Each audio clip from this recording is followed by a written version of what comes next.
Voilà, madame, messieurs, fidèles téléspectateurs, bonjour, bienvenue à cette émission Talk Hebdo. Talk Hebdo, une coproduction des deux médias universitaires de Butembo, Moto TV pour l'UAC et la voix de l'UCG pour l'Université catholique de Graben. Madame, messieurs, deux propositions de loi visant à contribuer à la recherche de la paix au Nord Kivu et à l'Ituri ont été déposées à l'Assemblée nationale.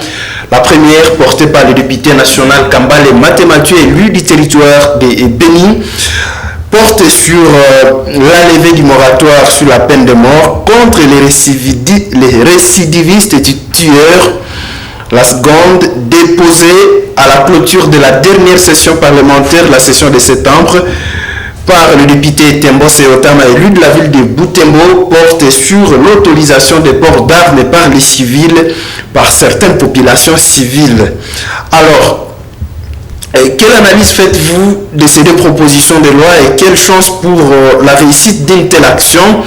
Ce sont les deux principales questions au centre de ces débats. Et pour en parler, je me retrouve sur ce plateau avec Maître Kasereka Sekera qui va souvent mot. Il est concepteur de ces deux propositions de loi. Il est aussi assistant parlementaire du député national Eric Kamabou, élu de la ville de Butembo. Maître Kasereka Sekera, bonjour. Bonjour, monsieur Jackson. Nous sommes également avec Edgar Matesso, bonjour. Bonjour, monsieur Jackson. Vous êtes premier vice-président de la société civile du Nord Kivu et analyste des questions socio-sécuritaires. Vous avez également la possibilité de poser une question ou de nous envoyer votre commentaire à notre numéro habituel affiché sur votre écran. Bienvenue à tous dans cette émission. Dans le cadre d'apporter sa contribution aux efforts de recherche d'une solution au massacre du Nord Kivu et Ituri, Maître Sekera Kasereka qui va souvent a fait deux propositions de loi portant respectivement sur la levée du moratoire, sur la peine de mort pour les tueurs des civils et l'autorisation de port d'armes par des populations civiles pour se défendre à cas d'attaque. Alors, Maître Sekera, je commence par vous. D'abord, quel est le contenu de la première proposition? Quel est le contenu de cette première proposition qui porte sur la levée du moratoire et sur la peine de mort? Oui, en fait, la première proposition, c'est celle portant autorisation d'exécution de la peine de mort contre des récidivistes des infractions qui portent atteinte à la vie humaine et contre les personnes reconnues coupables par des jugements définitifs pour des crimes de génocide, crimes contre l'humanité et crimes de guerre. En fait, cette proposition de loi voudrait que les personnes qui exagèrent dans la banalisation de la vie humaine subissent la même peine. Et nous avons conçu cette proposition de loi parce que, vous voyez, nous sommes dans un contexte où on dirait la vie humaine n'a plus de sens. Il y a certaines personnes qui ont banalisé la vie humaine. Et malheureusement, nous sommes dans un contexte où, depuis 2003, la peine de mort ne s'applique plus. Elle est prononcée, mais elle est souvent prononcée généralement par les tribunaux militaires. Mais évidemment, la tendance, c'est de la commuer à la peine à perpétuité. Plusieurs fois, comme la tendance aujourd'hui, au lieu de vous condamner à la peine de mort, on vous condamne à la peine à perpétuité. Mais les militaires prononcent quand même, mais on n'exécute pas. Et alors, le moratoire de 2003, qui est pratiquement un moratoire de fait, s'impose aujourd'hui sur les juges comme si c'était pratiquement une loi. Et nous avons dit, lorsque les gens tuent de la façon dont ils tuent, aujourd'hui on va faire 10 ans, vous imaginez, parce qu'aujourd'hui, nous subissons le plus grand drame au monde. Il n'y a aucun endroit au monde où on égorge les gens à la machette. On peut tuer à l'Ukraine, c'est avec des armes, on peut tuer, c'est encore atténué. Mais quelqu'un qui tue, il prend le couteau, il égorge. Ça, c'est un niveau de méchanceté actuellement, c'est le top de la méchanceté. Et des gens comme ça, il faut les effrayer. Vous savez, quand on est avec des bandits, à un certain moment, il faut leur faire subir ce qui est dû pour qu'ils comprennent que non, ils doivent cesser. Et pour nous aussi, vous savez, nous sommes dans un contexte où, dans nos prisons, facilement, il y a des évasions. Donc même si on condamne à perpétuité, c'est pas sûr que cette personne-là va subir, n'est-ce pas, cette peine à perpétuité. Alors, c'est ainsi que, avec l'honorable Mathieu, moi j'ai conçu, il a introduit, et nous avons dit que c'était important, parce que si ces gens-là savent qu'eux-mêmes peuvent être tués, c'est quand même, la réaction elle est proportionnelle, parce qu'on a souvent dit que à des gros mots, il faut de grands remèdes. Puisque si une personne qui tue facilement, prenons l'exemple de cet arabe-là qui est déjà attrapé et qui s'est fait visualiser en train d'égorger, qui a formé même beaucoup de gens. Nous savons que ce type-là, aujourd'hui, il est à Kinshasa, dans nos prisons. Il est en train de bouffer de l'argent, de la nourriture, payé par les contribuables congolais. Il doit aussi un matelas, payé par les contribuables congolais. Il ne mérite pas. Parce que si ces gens, ils savent que moi je tue, mais je suis exposé à une peine moindre, c'est comme si on était en train d'encourager le crime. Et c'est pour ça que nous avons estimé qu'il fallait mettre en place cette proposition de loi pour décourager ces gens. Merci beaucoup, maître, pour cette explication. Alors, vous avez...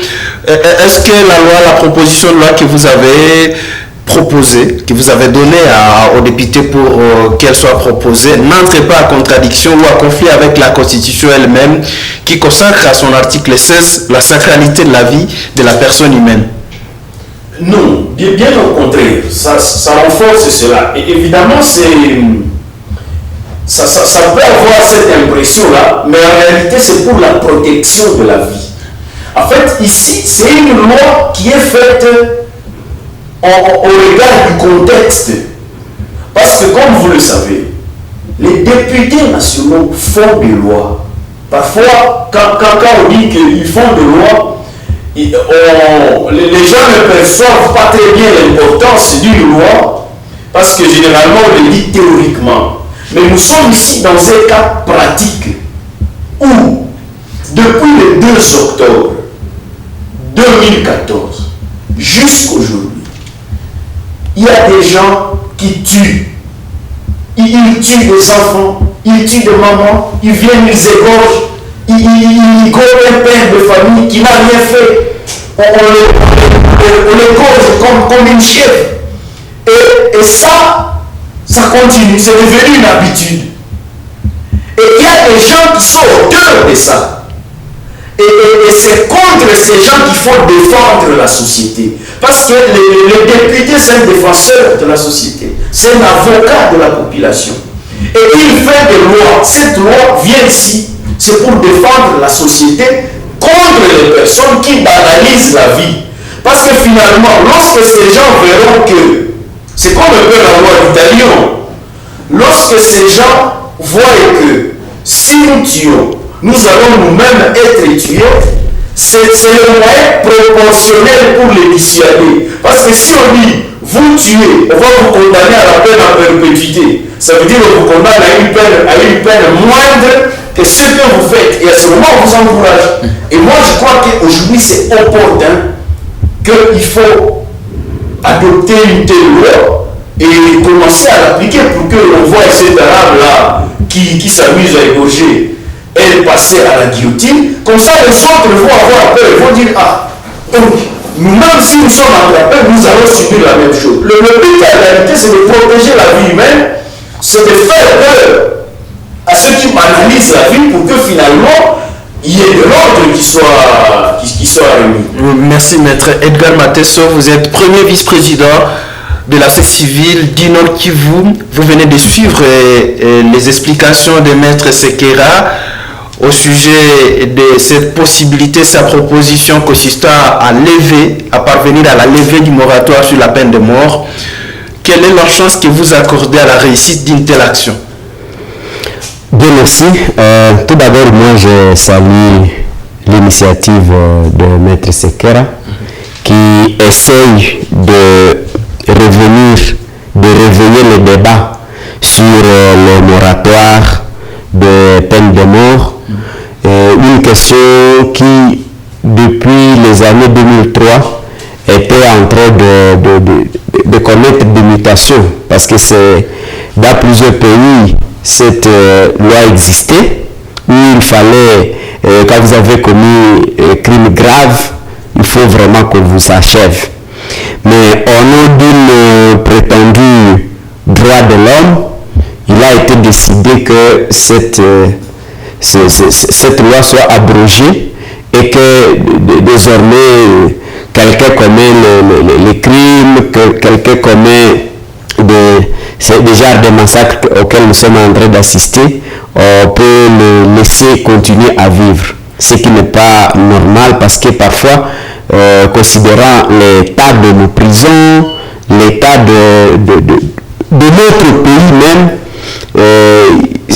parfois on n'arrive pas à bien protéger les gens. Mais alors, comme vous avez posé la question, quelle est la chance qu'on accorde à la réussite d'une telle action? Le premier paramètre à considérer ici, c'est le contexte.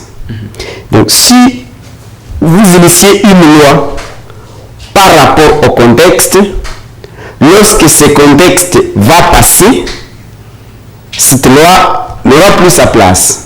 Parce que le problème qui vous a motivé sera déjà résolu. Et pourtant, il fallait concevoir une loi qui va quand même rester et continuer à protéger les civils. Ce qui m'amène à toucher cet aspect de contexte ici, c'est que au Parlement, il y a des députés de partout, de toute l'étendue du territoire national, mais qui à un certain moment ont une lecture divergente au sujet de ce que nous sommes en train de subir à RDC. Parce que pour les autres, ils n'arrivent pas à comprendre ce qu'est le massacre que nous sommes en train de vivre. Ils n'arrivent pas à se mettre dans la peau des Congolais de l'Est, du Nord Kivu, pour comprendre l'opportunité d'une loi comme celle-là. Ça, c'est le premier paramètre. Le deuxième paramètre, c'est la qualité des élus appelés à défendre, à statuer sur cette loi. Certains d'entre eux sont ceux qui ont travaillé dans l'ancien régime, qui aujourd'hui est aussi remise à cause. Et d'ailleurs, si la population réclamait de vive voix que ce régime passe, c'est parce qu'ils estimaient qu'au sein de ce régime, il y aurait certains qui seraient cités, qui seraient complices à notre malheur. Et s'il s'avère que ces députés ont travaillé dans ce régime et qu'ils ont participé à notre malheur, alors il ne faut pas donner la chance à une telle loi pour qu'elle puisse passer, parce que d'un moment à l'autre, eux-mêmes peuvent aller se retrouver dans un contexte similaire. Alors, permettez-moi de toucher le troisième paramètre. Rapidement, oui. Rapidement, je vais toucher le troisième paramètre en disant aussi la qualité de la justice congolaise. Parfois, il y a des procès qu'on considère comme des parodies de justice dans notre pays. Je crains que maintenant, on laisse passer les vrais criminels au niveau de la justice. On les innocente, comme ça a toujours été souvent le cas chez nous ici, et que les innocents soient inculpés et qu'on exécute inutilement des innocents, alors que ces innocents devraient être plutôt protégés par la justice. Mais si on arrive à réformer cette justice congolaise et amener à ce que la justice congolaise puisse prononcer réellement la justice, comme c'est dit, le droit, alors une telle loi justement aura sa place, parce que réellement les vrais criminels sont ceux qui seront attrapés et sanctionnés conformément à l'esprit de ceux qui ont conçu une telle loi. Mais alors, au regard de la configuration actuelle de notre justice, je crains que commence à exécuter les innocents et laisser les vrais criminels à côté. Merci beaucoup. Je vais revenir à Maître Sekera pour évoquer le premier paramètre de son analyse. c'est au niveau de la zone dans laquelle aujourd'hui sont exécutés les civils. Ça semble avoir une place de choix dans votre motivation. Ça veut dire la zone Est, Nord Kivu et Ituri, où sont exécutés les civils, et vous souhaitez que par cette proposition de loi, ces civils soient protégés, que justice soit dite et que les bourreaux soient exécutés. Mais alors, elle semble être taillée sur mesure selon sa première lecture. Oui, en fait, les lois sont toujours faites pour les hommes. Les autres provinces ou les autres parties du pays ne semblent pas se retrouver dans cette proposition. Et oui, ils peuvent avoir une lecture plus ou moins contraire à celle de nous qui habitons l'Est du pays et pour qui la loi est faite. Oui, absolument. Vous savez, lorsqu'il y a un problème, parce que la RDC c'est un pays continent, les réalités ne seront pas toujours nécessairement les mêmes dans tous les pays. Donc même les lois qui existent aujourd'hui, ce n'est pas que les faits générateurs de ces lois sont vérifiables partout. Mais vous savez, pour nous qui faisons la politique, en fait la politique, c'est aussi cet art-là, d'abord, de prendre en compte le fait que nous sommes une nation. Nous sommes une nation. D'ailleurs, quand vous lisez la loi sur les partis politiques, on vous dit que les partis politiques doivent concourir à la construction même de la conscience nationale. La conscience nationale, c'est le fait que les problèmes qui touchent les Congolais de Butembo doivent aussi toucher celui de l'Ouest. Mais au-delà de ça, dans la vie, il existe une échelle de valeurs. Lorsque les mesures, les décisions sont prises, ces décisions doivent prendre en compte l'échelle de valeurs. Le premier droit de l'homme, c'est le droit à la vie. Mais imaginez-vous dans un endroit où on banalise la vie. C'est pas à Butembo en fait. Il ne faut pas voir ça comme Butembo ou comme Beni ou comme Irumu. C'est en RDC. C'est comme ça qu'il faut voir les choses. C'est en RDC où on banalise la vie. Et il n'y a pas un seul endroit où on banalise comme ça la vie. Mais les lois vont se prendre parce que la compétence, la compétence pour prendre des mesures, elle est nationale. Il faut résoudre ce problème. C'est un problème sérieux. Et à ce moment, il faut résoudre ce problème-là à partir de Kinshasa. Donc c'est tout à fait normal. Donc si quelqu'un du Bas-Congo dit que les massacres des Béni ne le touchent pas, autant que nous, bien sûr il n'est pas ici, mais ce problème-là doit être sa préoccupation parce que ce sont des Congolais qui sont tués. C'est ça en fait la conscience nationale. C'est quelque chose que nous devons vivre, qui doit aussi transparaître même dans le droit. On ne peut pas nous laisser mourir comme ça. Parce que la vérité c'est quoi? Ceux qui sont en train de tuer ici, c'est les Congos qu'ils visent. C'est les Congos qu'ils veulent. Parce que déjà, la population fait partie, quand on définit un État, la population fait partie des éléments de définition d'un État. On tue l'État congolais. Le territoire est menacé. Rappelez-vous d'ailleurs,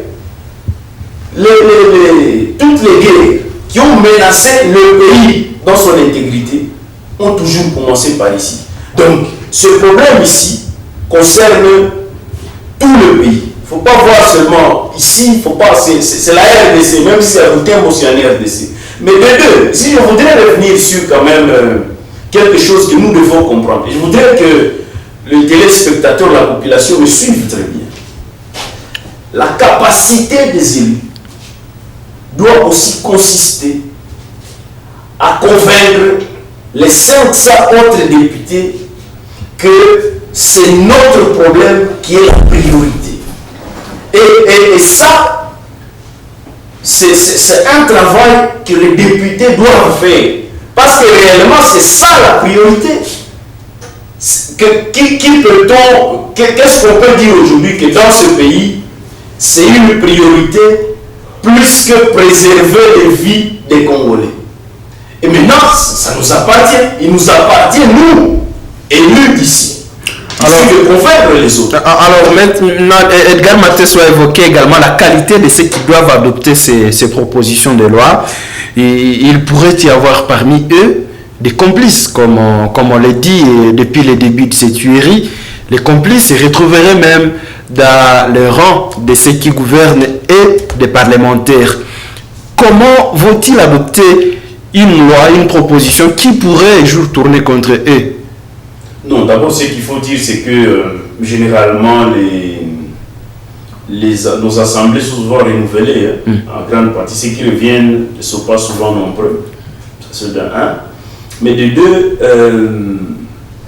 vous savez, même ça on a vu avec Mahatma Gandhi, Martin Luther King. En fait, dans le combat non violent, il y a la force des arguments qu'il faut utiliser et qu'il faut mettre à la place publique. Il y a des choses qui, quand vous en parlez clairement et en public, vous les exposez, n'est-ce pas, devant la conscience collective. À un certain moment, les autres se sentent obligés d'aller dans ce sens-là. C'est ainsi que vous allez voir, par exemple, aujourd'hui, le fait que le Congo dénonce sérieusement l'agression du Rwanda. Le fait que le Congo dit, voici nous sommes victimes d'une injustice, vous, communauté internationale, vous êtes en train de vous taire, communauté internationale, vous êtes en train de vous taire. Face à ces injustices, on effectue quelques voyages en Russie, vous voyez les autres, voir après, ils disent non, ces gens, ils ont raison vraiment, il faut qu'on prenne des mesures. Et vous voyez les choses bouger. Donc, en réalité, il faut parler sérieusement de ces injustices. Et si le combat au niveau de l'Assemblée, c'est en fait un combat d'arguments. C'est un combat d'arguments. Tu peux même être une minorité. Nous voyons souvent qu'il y a des minorités qui font passer leurs opinions. Mais celui qui a raison, c'est aussi celui qui sait démontrer, qui sait convaincre, celui qui sait démontrer du bien fondé de ceux qu'il défend. On peut convaincre toute cette assemblée-là si on a les arguments nécessaires, si on sait s'exprimer, si on sait démontrer que ça, c'est ça la priorité. Un autre aspect évoqué par Edgar Matesso, c'est le fait que nous assistons dans ces pays à des procès non équitables, souvent en tout cas. Il crée que des innocents soient exécutés en exécution de cette peine de mort, soient tués donc. Oui, cette crainte-là, elle est vraiment fondée. Parce que d'ailleurs, c'est ça l'argument, c'est parmi les grands arguments des abolitionnistes, de ceux qui ne sont pas pour la peine de mort. Parce qu'effectivement, il existe, on a vu, il y a des simulacres de procès. Et ça existe beaucoup dans nos pays africains. Mais ici, nous avons été assez prudents dans la conception de cette proposition de loi parce que quand vous lisez très bien, nous disons que c'est en fait contre les personnes reconnues coupables par des jugements définitifs pour des crimes de génocide, crimes contre l'humanité, crimes de guerre. En fait, ici, généralement, dans le procès, d'ailleurs c'est ça le principe, dans un procès où on a exécuté la peine de mort, le ministère public est obligé d'interjeter appel. Donc, et dans ces dossiers, dans de tels dossiers, on n'exécute que lorsque vraiment on a épuisé toutes les voies de recours.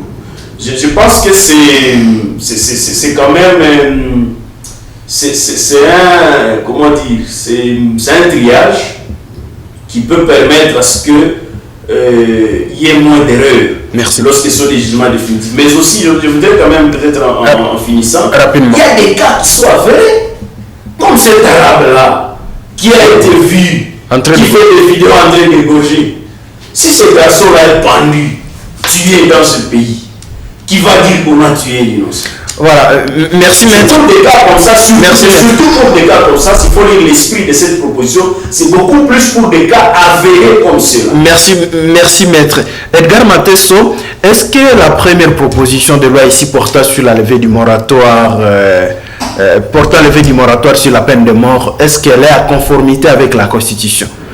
Lorsque nous savons que la Constitution, son article 16, consacre la vie, la sacralité de la vie humaine, de la personne humaine. Bon, en fait, comme vous aviez posé cette question en rapport avec l'article 16, s'il faut puiser également dans la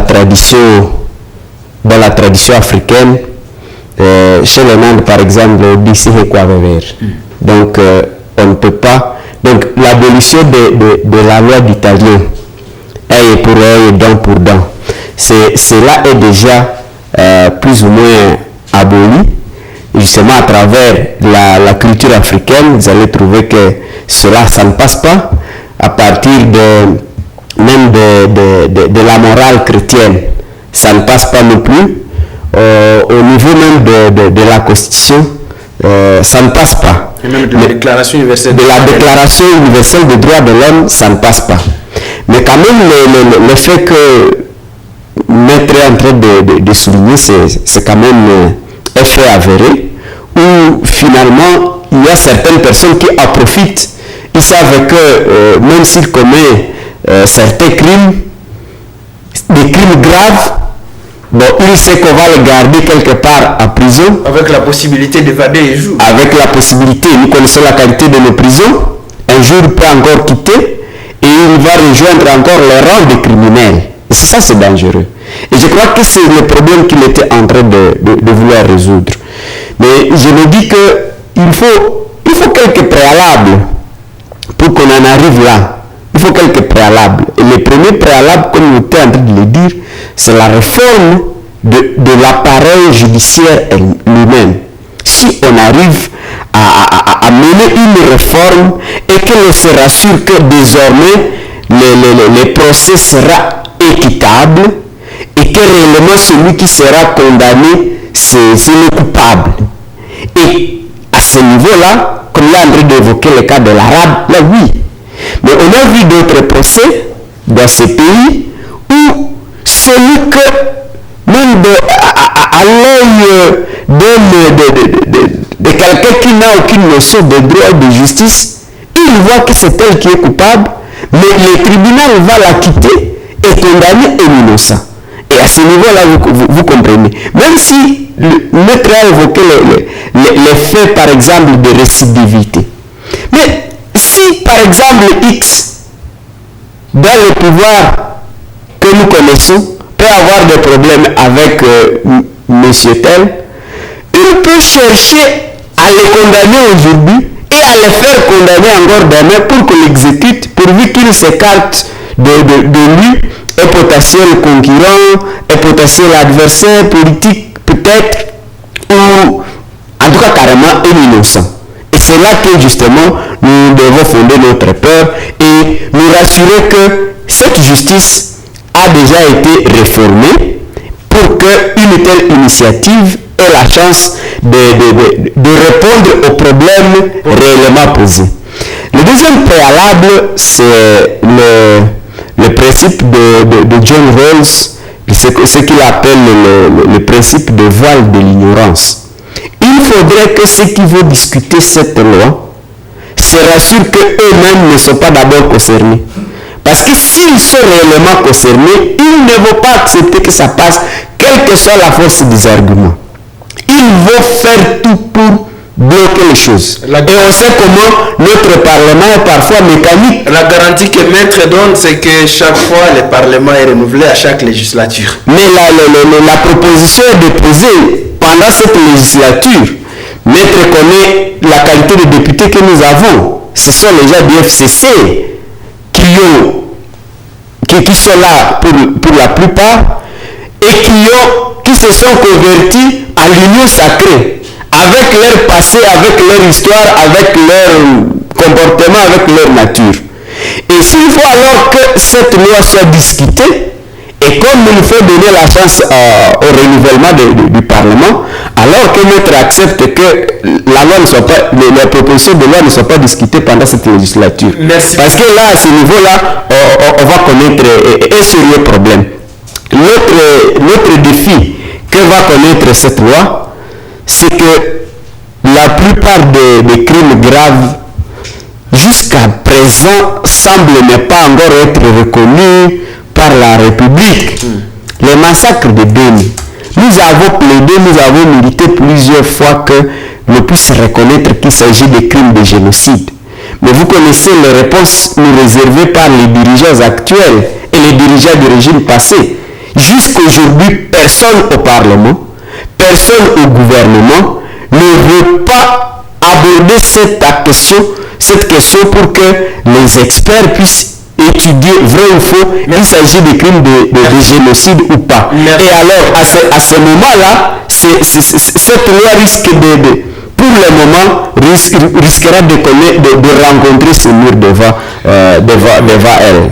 Merci Edgar. On va aborder la seconde proposition de loi déposée au cours, avant la clôture de la session passée, la session de septembre, par le député national Tembo Seyotama, élu de la ville de Butembo.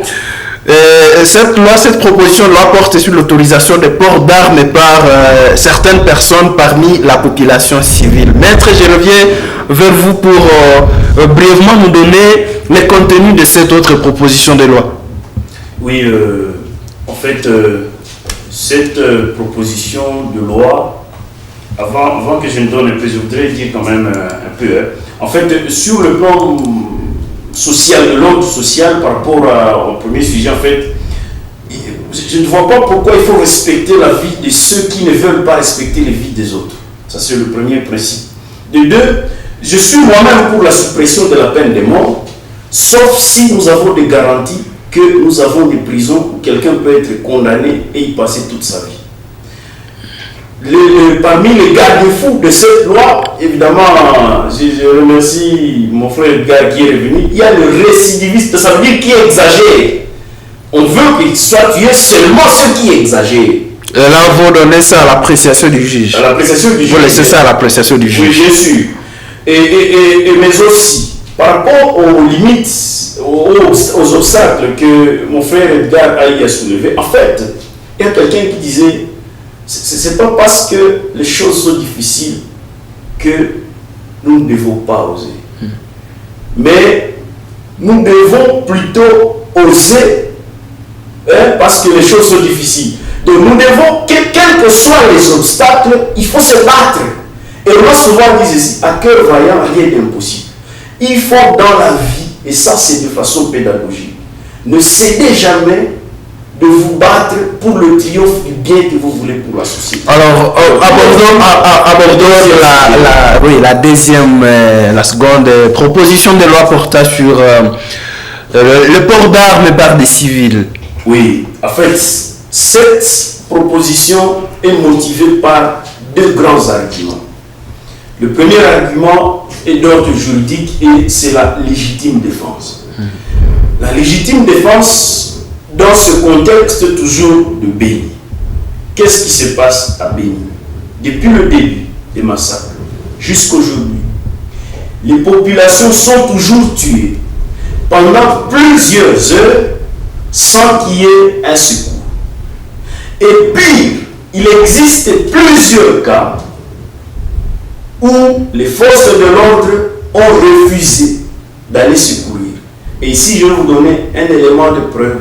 C'est le rapport de l'Assemblée des députés, disons de la commission, qui était descendue sur terrain en octobre 2014, chapeauté par l'honorable Élisée Mounembo, avec comme rapporteur l'honorable Arsène Mwaka. Il y a deux cas qui sont partants, où un enfant a quitté là où on est en train de tuer, est parti dans un camp militaire. Et dans le rapport, on dit, pendant ce temps-là, les cris des gens qui sont en train d'être égorgés parvenaient jusque dans la position. Mais on dit que le commandant de FARDC qui était à cette position, c'est le rapport qui le dit, des députés, on dit qu'il a refusé. Et les militaires qui voulaient aller secourir leurs chargeurs ont été arrachés de leurs armes. Donc, le premier cas, c'est le fait que les populations sont effectivement tuées sans défense. Et je voudrais aussi ajouter un autre élément. Lorsque vous lisez les rapports du Conseil de sécurité de l'ONU, et il faut le souligner, en vertu de l'article 24 et 25 de la charte de l'ONU, il est dit que ce que fait le Conseil de sécurité dans sa mission nous engage, nous, les États congolais. Même les décisions qui sont prises dans l'article 25, les décisions qui sont prises par le Conseil de sécurité nous engage, nous, les États membres. Et est-ce que vous le savez?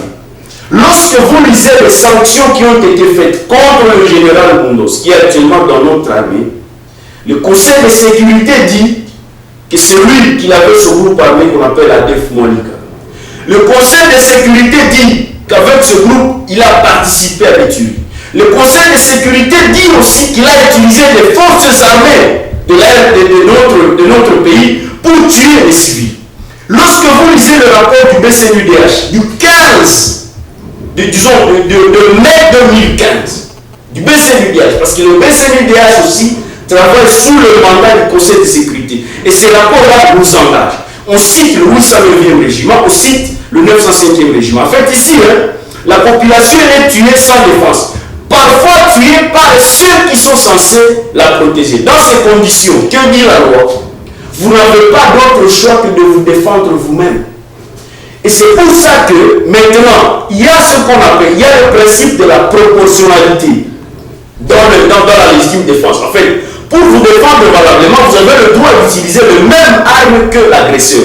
Parce que la légitime défense, vous êtes dans une situation de légitime défense lorsque vous êtes en face d'une agression injuste et que vous n'avez pas d'autre choix de vous défendre vous-même que par la force. Et alors, dans ces conditions, malheureusement, il existe dans notre législation ce qu'on appelle l'infraction de détention illégale d'armes.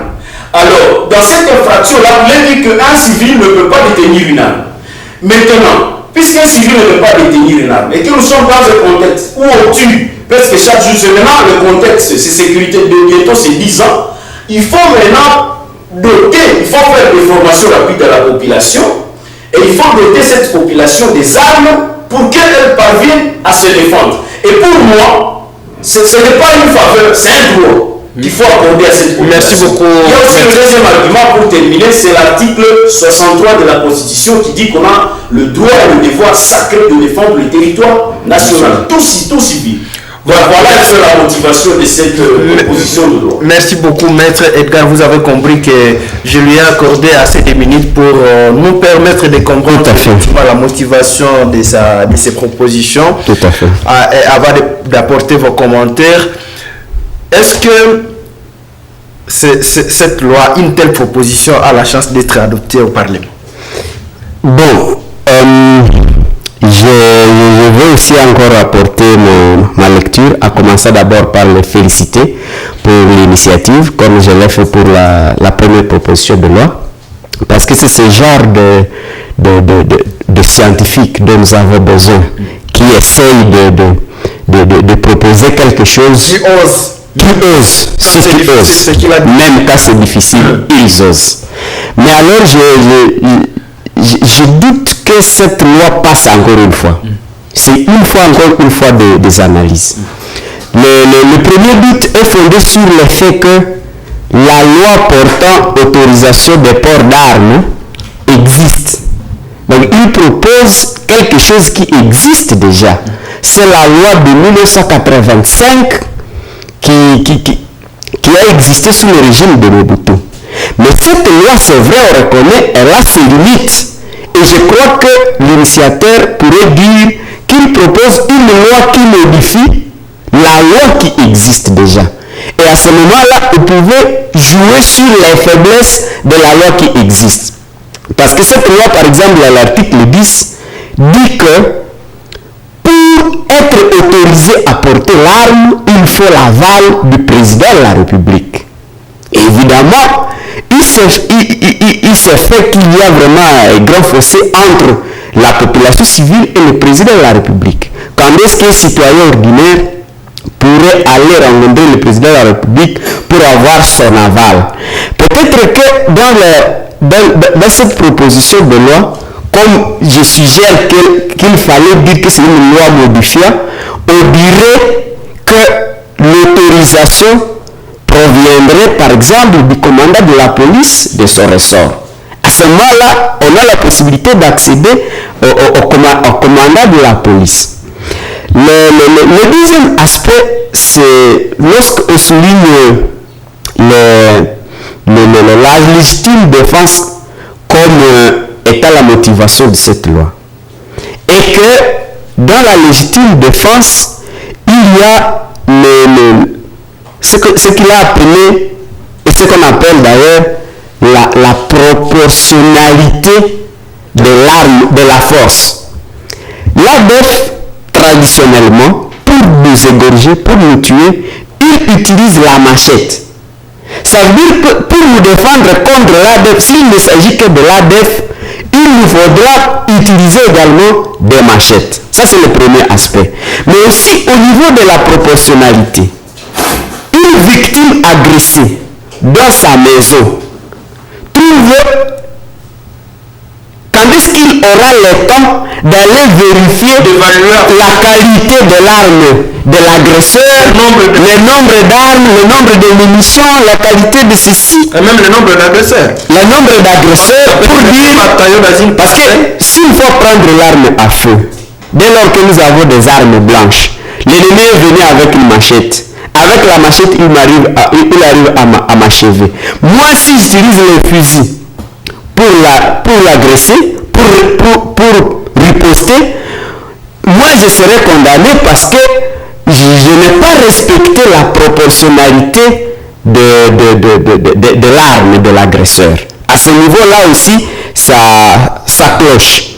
Le troisième aspect qui risque de clocher dans cette affaire ici, en suivant la proposition, l'argumentaire de l'initiateur de la loi, il donne certaines conditions d'accession à l'arme, qu'il faut évaluer le degré, c'est pas l'état moral, l'état psychologique, est-ce qu'il n'a jamais été fou, est-ce qu'il est normal pour qu'on lui donne l'arme.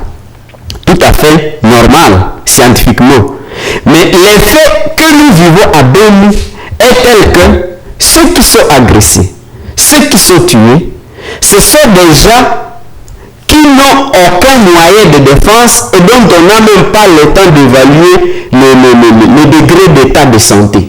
Ce sont des cultivateurs ou abandonnés, oubliés dans leur champ, qui ne vivent que de leur champ et dont d'ailleurs l'histoire risque d'ignorer. Parce que certains n'ont même pas étudié, ils n'ont même pas de CV écrit, ils consultent rarement le médecin.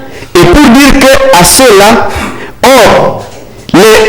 ceux qui répondent à ces critères pour porter les armes, ce sont des grands intellectuels qui sont dans des bureaux, qui sont à ville, alors que le massacre se perpétue dans les villages.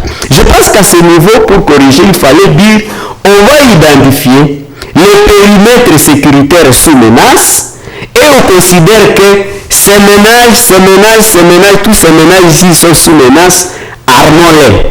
Alors ça devient un armement populaire. Mais ça va rencontrer un autre paramètre. Peut-être que, ça semble être régional, c'est la circulation d'armes. Je crains que les analystes au niveau du Parlement qui veulent discuter cette loi risquent de nous charger que nous voudrions justifier les armes qui circulent déjà dans la communauté. Parce qu'ils sont innombrables. Personne ne connaît le nombre, personne ne connaît ceux qui les gardent, personne ne connaît où on les garde. Mais maintenant, quand je vais me présenter désormais, parce qu'il y aura déjà une loi qui m'autorise de le faire, comme elle existe d'ailleurs, je viens, je dis, donnez-moi une arme, je suis tel, enregistrez-moi, et ainsi de suite. Je voudrais protéger donc la multitude d'armes que je garde par une seule arme que je vais désormais garder. Et c'est là que je trouve que ça va poser problème. Je vais finir en disant que aussi, cette loi risque d'exposer les victimes. si nous n'avons pas réussi à mener une légitime défense avec nos machettes, dès lors que nous aurons des kalachnikovs, nous passerons que nous sommes déjà armés et eux viendront avec des armes lourdes pour nous neutraliser. Ils ont incendié nos hôpitaux, ils ont incendié des écoles, des véhicules, mais un malade sur le lit de l'hôpital, croyant que sous le lit il y a une arme, il y aura un obus qui va tomber sur son hôpital, croyant qu'il est déjà protégé. Mais je pense que parfois d'ailleurs, quand nous sommes sans protection individuelle, nous sommes forts parce que nous avons conscience que nous ne sommes pas protégés et nous pouvons prendre des dispositions pour nous sauver. Par contre, quand nous pensons qu'à côté de nous il y a l'armée, à côté de nous il y a la MONUSCO, à côté de nous il y a ceci, et même nous avons ceci, c'est comme un maïmaï contrôle de dire, bon, vous avez des gris-gris, vous protégez, et il s'expose, il se trouve déjà mort parce qu'il croyait qu'il était déjà protégé, alors que l'adversaire connaît déjà et il va l'écraser facilement. Merci beaucoup. Maître, brève réaction à toutes ces observations d'Edgar Matesso, parce qu'il ne nous reste que quelques minutes. Est-ce que vous pouvez réagir brièvement à toutes ces observations portées par Edgar Matesso? Oui, brièvement, c'est que j'ai trouvé un travail de mémoire de Maître Vianney Rendi Amani. En fait, il a fait l'étude parce que Edgar parle de la loi de 85 autorisant le port d'armes. En fait, cette loi-là, dans cette étude, bref, le juriste, il est défenseur judiciaire d'ailleurs, lui, il a proposé, dans ses propositions, dans ses recommandations, il propose au Parlement de modifier la loi de 85 au profit d'une nouvelle loi, là je souligne, autorisant le port d'armes à feu à tous les Congolais sans plusieurs formalités. En fait, lui, il considère qu'il faut qu'il y ait une nouvelle loi de port d'armes qui soit collectif, qui autorise collectivement. Et l'ancien régime parle, c'est beaucoup plus individuel. Et les formalités sont beaucoup plus... il y a plusieurs formalités qui sont difficiles. Ça c'est pour répondre à sa première préoccupation. Donc à ce niveau-là, cette proposition n'a pas pour but de réviser ou de modifier celles qui existent. Toutes les deux peuvent exister et cohabiter. Ils peuvent cohabiter effectivement, parce que c'est collectif. Mais par rapport aux actes, les ADF entre guillemets, parce que ce qu'il faut dire aussi c'est que certaines choses sont utilisées abusivement. Quand on voit les auteurs, ce ne sont pas vraiment les ADF ougandais. Ça aussi, il faut vraiment... Parce que là, c'est un autre sujet. Oui, c'est un autre sujet. Évidemment, ils ne tuent pas qu'à la machette. Ils viennent avec des armes lourdes. On les a vus quand ils ont attaqué Kakwangura ici. Ce qui évoque la question de la proportionnalité, effectivement. Lorsqu'ils viennent avec des armes lourdes, alors que vous n'avez qu'une seule arme AK-47 sur vos oreillers, en bas de votre lit, vous ne saurez pas vous défendre face à des milliers de personnes qui ont envahi votre parcelle avec des armes lourdes. Non, maintenant, ici, donc s'ils ont des armes lourdes, on est certainement, donc il faut étudier. J'ai dit la proportionnalité. Ça veut dire qu'on peut doter un ménage de plusieurs armes. Non, ça veut dire que si ces gens-là, s'il y a des gens, des hommes du village, bien armés, formés, ces gens-là ne peuvent pas résister. Parce que le combat, c'est aussi le mental. Et aujourd'hui, par rapport à la proportionnalité, nous savons qu'ils viennent avec des armes. Et puis ce qu'il faut aussi souligner, la proportionnalité, en fait, ce n'est pas nécessairement l'égalité. Parce que la proportionnalité, on apprécie, c'est le juge qui apprécie. Si des gens viennent avec plusieurs machettes et que toi tu as utilisé une arme, à un certain moment devant le juge, on peut dire que c'était proportionnel. Donc la proportionnalité n'est pas nécessairement égale à l'égalité.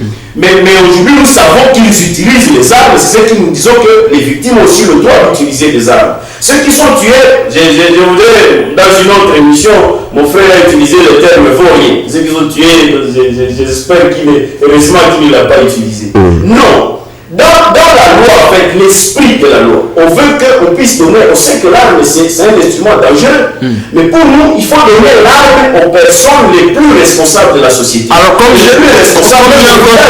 j'ai encore une série de questions à vous poser dernièrement avant de clôturer cette émission, il y a un auditeur qui s'appelle Jackson, le Magnoro, qui nous a écrit. Il pose ces 3 questions, je vais vous les énumérer. Bonjour et merci pour l'émission. Quelle différence juridique existe-t-elle entre les civils autorisés à porter l'arme à feu et les porteurs habituels qui sont des militaires et civils? Ça, c'est la première question. Il pose aussi cette question: quelles sont les limitations juridiques qui passeront sur ces civils porteurs d'armes? Pourront-ils être autorisés à porter ces armes même la journée? Ces civils-là pour lesquels vous voulez qu'ils soient dotés des armes une fois que votre proposition sera adoptée, est-ce qu'ils pourront être autorisés à se promener avec ces armes aussi, comme tout militaire? La dernière question qu'il pose, c'est quel mécanisme est mis en place pour limiter les cas de règlement des comptes entre civils dans la communauté qui peut découler de cette autorisation? Oui, en fait, ici, je voudrais peut-être vous dire, comme on n'a plus assez de temps, en fait, il y a, quand vous verrez dans cette loi, dans cette proposition, il y a les personnes qu'on appelle les civils porteurs d'armes pour raison de légitime défense. On clarifie ça, mais la loi, par exemple, dans le premier chapitre, parle de l'objet, du champ d'application et des définitions. Là, je parle même de ce que Edgar a dit, je rejoins sa question. Il existe, en fait, un champ d'application, donc un périmètre. Et ça, c'est dans le premier chapitre. Le deuxième, je suis sûr que l'auditeur va trouver sa réponse, du statut des zones à population à situation de légitime défense ou des zones sous menace. Donc, on définit ces zones-là. Le troisième chapitre, c'est sur les centres de formation rapide des instructeurs et des instructeurs. 4, des conditions d'accès de la formation proprement dite et de sa durée. Merci. Et 5, il y a aussi de l'usage de l'arme. Il y a plusieurs messages des téléspectateurs. Il y a aussi de la discipline et du contrôle des civils porteurs d'armes pour les jeunes de l'histoire. Voilà, je vais vous lire brièvement des messages. Je vais vous lire des messages intégralement et vous allez apporter un bref commentaire avant de quitter ce plateau. Merci pour l'émission Talk Hebdo. Nous vous suivons très bien à partir de Moussimba à Buranga. Nous soutenons les arguments et les suggestions du vice-président de la société civile, Edgar Matesso. Nous croyons que s'il y a encore moyen que les initiateurs de ces deux lois puissent modifier quelques articles, il serait mis à noter. À notre avis, il s'appelle Aldridge et qui nous écrit à partir de Moussimba Buranga. Cet autre téléspectateur qui dit: un civil n'est pas autorisé à porter l'arme, c'est comme une faiblesse des gouvernements. J'ajoute à cela mes deux questions. Les députés qui ont porté ces propositions de loi ne sont pas des députés de votre famille politique. C'est vrai, vous êtes un civil, acteur politique, mais vous êtes parlementaire, vous êtes assistant parlementaire des députés nationaux élus de cette ville qui s'appelle Eric Kamabou. Mais vous avez jugé mieux de donner toutes ces propositions à d'autres députés. C'est pourquoi? Oui, pour la première question, en fait, sans doute que dans cette proposition, elle n'est pas parfaite. Il y a des imperfections. Et c'est pour ça qu'il y a aussi des commissions. Donc les commissions, c'est aussi pour parfaire les lois. Donc je ne prétends pas que c'est vraiment parfait. Ça, c'est tout à fait normal. La faiblesse du gouvernement, elle est évidente. On ne peut pas tuer des gens pendant 10 ans et continuer à croire qu'il y a un gouvernement responsable.